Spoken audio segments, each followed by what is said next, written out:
गाजियाबाद के गांव में सरपंच का चुनाव होने वाला था। इस बार चुनाव में महिलाओं की सीट थी। टुनटुनी चिड़िया गांव के पक्षियों में रजाइयां बंटवाती है।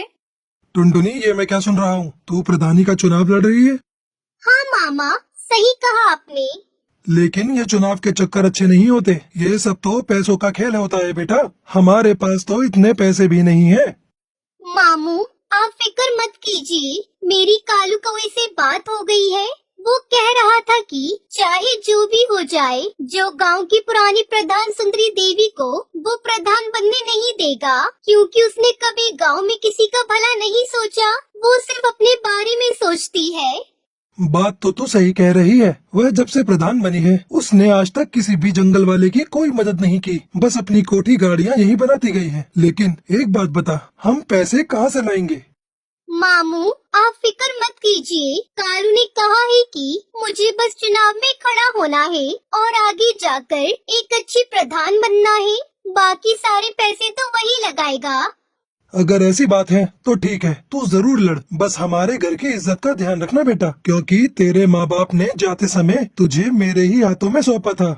आप बिल्कुल फिक्र मत कीजिए, मैं कोई गलत काम नहीं करूँगी। दूसरी तरफ कालू अपने दोस्त जग्गू कालिया के साथ खेतों में सोया होता है और वो नींद में बड़बड़ाता है। टुनटुनी प्रधान जिंदाबाद, टुनटुनी प्रधान जिंदाबाद। मामू देखो, मैंने कहा था ना, अब आप मेरा टुनटुनी से निकाह कर दीजिए। गुरुजी, आपको लगता है टुनटुनी से निकाह करना इतना आसान है? क्या उसका मामू इतनी आसानी से होने देगा? टुनटुनी प्रधानी जीतेगी और मैं तुरंत उसके मामू से टुनटुनी का हाथ मांग लूंगा। तो गुरुजी, हमें इसके लिए पूरी मेहनत करनी होगी। टुनटुनी को जिताने के लिए हमें सबसे पहले दुश्मन की सारी खबर रखनी होगी। शाम दाम दंड भेद सारे ही तरीके अपनाने होंगे। तो चलो चलते हैं गाँव में। दूसरी तरफ बबली कबूतरी अपने घर के दरवाजे पर बैठकर अपनी बहन से कहती है, मैं नहीं लड़ रही है चुनाव। तू ऐसे क्यों कह रही है? तू तो पर्चा भर के आई है। पर्चा तो भर आई हूँ, लेकिन अब सोच लिया है कि मैं कोई चुनाव नहीं लड़ूंगी। मैं अपना नाम वापस ले लूंगी। बहुत हो गया ये रोज का नाटक। कालू बाहर खड़ा होकर सब सुन रहा होता है। अगर ये चुनाव नहीं लड़ेगी तो हमारा तो बहुत नुकसान हो जाएगा। बबली प्रधान जिंदाबाद, बबली प्रधान जिंदाबाद। गुरुजी, जब आपने इसे प्रधान बोल ही दिया है तो जरूर जीत जाएगी। फिर बबली और उसकी बहन लूसी दोनों बाहर आते हैं। अरे मैं नहीं लड़ रही चुनाव, हमारे घर में तो रोज की लड़ाई है। मुझे एक बाबा ने बताया है कि बबली के घर में प्रधानी जानी चाहिए, और तू ये सोचती है कि प्रधान बन जाएगी तो घर का काम कौन करेगा? अच्छा तो ये बात है, लेकिन अगर मैं चुनाव में हार गई तो ना घर की रहूंगी ना घाट की। तू तो रही पागल की पागल। तेरा कुछ नहीं हो सकता। तेरे को बोलकर कोई फायदा नहीं। मैं जा रहा हूँ। रुक जा, इतने विश्वास के साथ बोल रहा है तो मैं जरूर लड़ूंगी चुनाव। ये हुई ना बात। अब तेरी बात में कुछ वजन लग रहा है। मुझे तेरी सीट को मजबूत करने के लिए बड़े काम करने हैं। तू जल्दी से जा और 25,000 लेकर आ। 25,000 किस बात के? जो तेरे खिलाफ है उनको पैसे देकर ही तो तेरी तरफ करना होगा।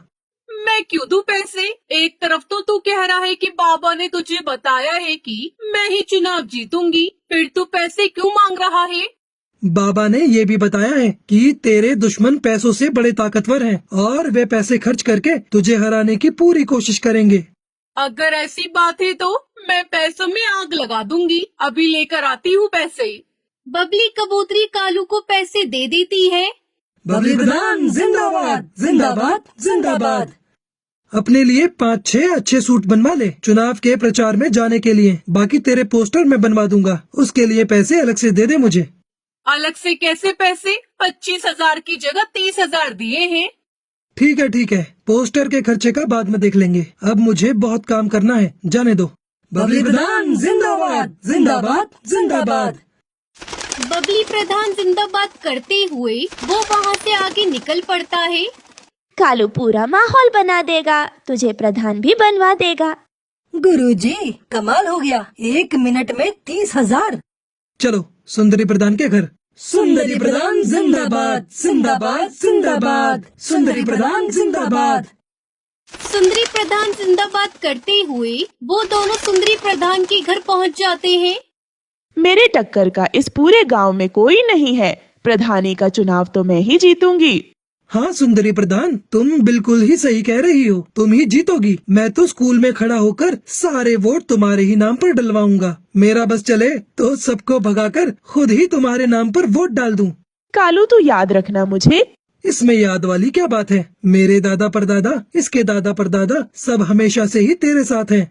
बस कालू तूने कह दिया तेरा साथ है तो आधा चुनाव तो मैं अभी जीत गई। अब तू एक काम कर, थोड़े कंबल ले जा और गांव में बंटवा दे। सुंदरी प्रधान, हम ऐसे ही किसी के पास नहीं जाते और किसी के साथ खड़े हो गए तो उसे जिताकर ही छोड़ेंगे। सही कहा ना चक्कू कालिया? तो बोलो सुंदरी प्रधान जिंदाबाद। बस तुम तो अपनी प्रधानी पक्की समझो।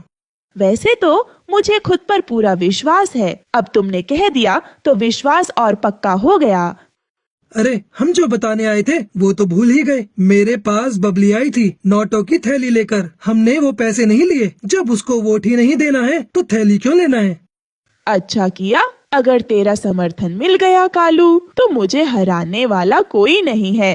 तुझे समर्थन चाहिए या वोट चाहिए? बस समर्थन तो हम तेरे लिए ले ही आएंगे और जो वोट नहीं देगा उसे खिला पिला कर तेरी तरफ कर देंगे। मुझे तेरे से यही उम्मीद थी कालू। तू जिस चीज पर हाथ रख देगा वो तेरी होगी। बस एक बार मुझे चुनाव जीत जाने दे। जिस चीज की भी जरूरत हो आकर ले जाना। तेरे घर का तो मैं पानी भी नहीं पीऊंगा। तुझे वोट देने के लिए मैं तेरे से कुछ लूंगा क्या? वह तो जब मैं गांव में निकला तो 2-4 पक्षियों ने पूछा कि भाई किसे वोट डालना है, कुछ खिला पिला दो। उसके लिए मैं तेरे से पैसे लूंगा, उनको खिलाने पिलाने के लिए और तेरी तरफ करने के लिए, वरना मैं तो एक पैसा न लूं। कालू जब तेरे जैसे लोग मेरे फेवर में है ना तो मैं ही जीतूंगी चुनाव। अरे वो हरिया तोती आई थी मेरे पास पैसे लेकर कि मैं और अपने साथ वाले वोट उसे दे दूं। मैंने तो सीधा ही मना कर दिया कि मैं नहीं लूंगा पैसे। जब वोट उसे नहीं देना तो उसके पैसे क्यों लेना? ठीक किया तूने। मैंने उसको साफ साफ कह दिया कि इतने पैसे तो सुंदरी ऐसे ही दे देगी मुझे। अब तुम एक काम करो सुंदरी प्रधान, मुझे 25,000 ला कर दो। मैं उनके लिए काजू बादाम और फलों की टोकरी उतरवाता हूँ। बस फिर देर किस बात की है, ये ले पैसे। वो सुंदरी प्रधान जिंदाबाद करते हुए वहाँ से निकल जाते हैं। दूसरी तरफ हरिया तोती के घर उसका पति तोताराम परेशान था। क्या सोच रही हो? मैं ये सोच रहा हूँ कि तू इस बार चुनाव मत लड़। क्यों न लड़ू चुनाव?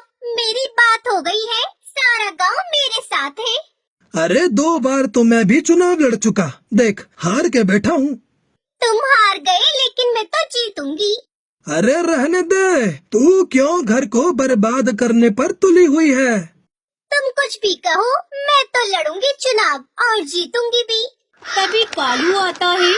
हरिया प्रधान जिंदाबाद। देखो कालू खुद मेरी जी कार करते हुए आ रहा है और ये जिसके पीछे लग गया वो तो जीत ही गया समझो। अरे तोताराम क्या बात हो गई? दुखी क्यों हो? क्या बताऊं तुझे, 2 बार चुनाव लड़ा और हार गया। अब ये चुनाव लड़ने को कह रही है, बात ही नहीं मान रही मेरी।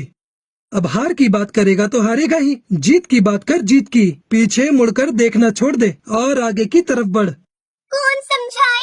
ये तो पुरानी बात पकड़ कर ही बैठे हैं। मैंने कहा जिसके साथ कालू हो उसकी तो जीत ही होगी। अब तुम्हें क्या बताऊं, 3 बार आ गए मेरे घर पर 30,000 40,000 लेकर। कह रहे थे कि तुम बस चुनाव जितवा दो, पैसे चाहे कितने भी लग जाएं। तूने किसी को हाँ तो नहीं करे? ऐसे कैसे हाँ कर देता? ऐसी गालियां दी, अगर तू सुनती तो तेरे कानों से खून आ जाता। बिल्कुल सही किया तूने। मैंने तो बोल दिया कि तू 30 लेकर आई है, 40 तो हरिया मुझे ऐसे ही दे देगी। इतने पैसे तो नहीं दे पाऊंगी। कितने पैसे दे पाएगी? बताओ जी। क्या बताऊं, 15,000 दे दे कालू को। ठीक है, ये तो हमारे घर की बात है, बाकी के पैसे बाद में दे देना। और एक बात बता दूं, ये पैसे मैं अपने लिए नहीं ले रहा, लोगों की खुशामद के लिए ले रहा हूँ, ताकि उनका वोट तेरे नाम पर डलवा सकूं। मुझे क्या करना है पैसों का? वोट के लिए तो हमने दारू मंगा रखी है। अरे बेवकूफ, जो दारू नहीं लेता उनके लिए कुछ और मंगवाना पड़ेगा। बस ये पैसे उनमें ही खर्च करूँगा। ठीक है, पैसे ले जा और दारू की बोतल भी ले जा और बना दे हमारे नाम का माहौल पूरे गांव में। कालू और जग्गू कालिया हरिया प्रधान जिंदाबाद करते हुए वहाँ से निकल जाते हैं। कुछ दिनों बाद बबली अपनी बहन से कहती है, मुझे बाकी किसी से डर नहीं है, सिर्फ टुनटुनी से डर है। बिना पति के इलेक्शन लड़ रही है। गांव के सारे मर्द पक्षी तो इसे ही वोट देंगे। तुम फिक्र क्यों करती हो? वैसे भी ये अपने गांव की है नहीं, ये इसके मामा का गांव है। इसकी सीट तो कैंसिल ही कर देंगे।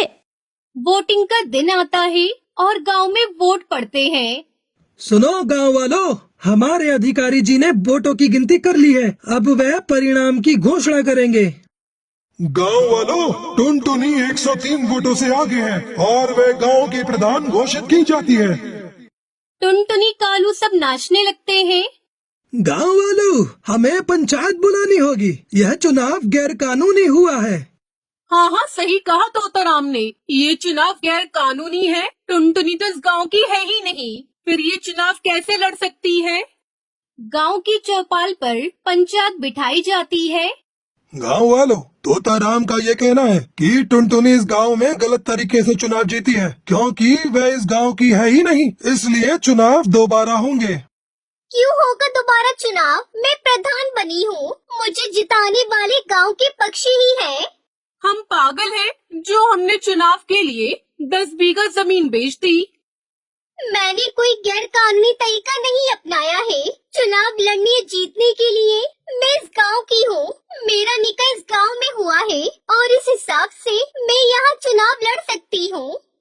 किसके साथ हुआ है तेरा निकाह? हमें भी तो बता। कालू से हुआ है मेरा निकाह, मैं झूठ नहीं बोल रही। गांव वालों, मेरी बात सुनो। ये चुनाव सही तरीके से हुआ है, क्योंकि प्रधान बनने के बाद किसी को अपनी कोठी बनवानी थी, किसी को फॉर्च्यूनर खरीदनी थी, तो किसी को अपनी बेटी की शादी करनी थी। सबको सिर्फ अपने बारे में ही फिक्र थी। गांव की भलाई की तो किसी को पड़ी ही नहीं थी। इसलिए मैंने इस गांव की भलाई के लिए टुनटुनी से निकाह किया। सबके सामने बोलता हूँ, ये गांव का काम करेगी और विकास भी करेगी। अगर ऐसा नहीं हुआ तो मैं खुद टुनटुनी से उसका इस्तीफा दिलवाऊंगा। गांव वालों, मैं यहाँ पर बड़ी हुई हूँ, लेकिन मैंने हमेशा आप सबको गांव की टूटी सड़कों की वजह से परेशान होता हुआ देखा है। इस गांव में 5वीं क्लास के बाद कोई स्कूल नहीं होने की वजह से बच्चों को इतनी दूर पढ़ाई करने के लिए दूसरे गांव में उड़ता हुआ देखा है। मेरे मामू मुझे पढ़ाना चाहते थे, लेकिन हमारे गांव में कोई स्कूल नहीं था, जिस वजह से मैं आगे नहीं पढ़ पाई। और मैं नहीं चाहती कि हमारे गांव की आगे आने वाली पीढ़ी कम पढ़ी लिखी हो, खास तौर पर चिड़ियाएं, जिन्हें आप सब आगे की पढ़ाई के लिए दूसरे गांव नहीं भेजते। गांव के सभी पक्षी कालू और टुनटुनी के लिए ताली बजाने लगते हैं और इस तरह टुनटुनी चिड़िया जंगल के प्रधान बन जाती है और कालू की टुनटुनी से शादी हो जाती है।